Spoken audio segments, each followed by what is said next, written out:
Bearing street برفیلے Arctic ocean اور bearing سی کو ایک دوسرے سے ملاتی ہے۔ بیرنگ اسٹریٹ ایشیا اور نارتھ امریکہ کے کانٹیننٹس کو ایک دوسرے سے سیپریٹ بھی کرتی ہے۔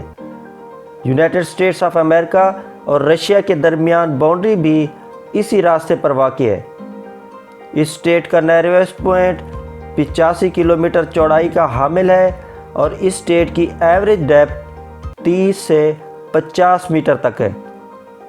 اس کے مرکز میں 2 جزیرے واقع ہیں، جن میں سے ایک کا نام لٹل ڈایومیڈ جو کہ امریکہ میں واقع ہے اور دوسرے کا نام بگ ڈایومیڈ جو کہ رشیا میں واقع ہے، جس کی وجہ سے ان دونوں ممالک کا آپس کا فاصلہ صرف 4 کلومیٹر کا ہے۔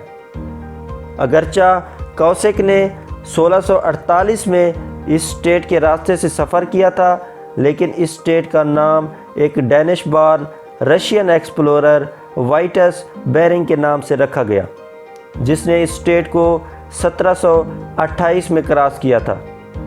اس خطے میں سردیوں کا موسم بہت ہی سخت ہوتا ہے اور سمندر تقریباً 4 سے 5 فٹ برف سے ڈھپا رہتا ہے۔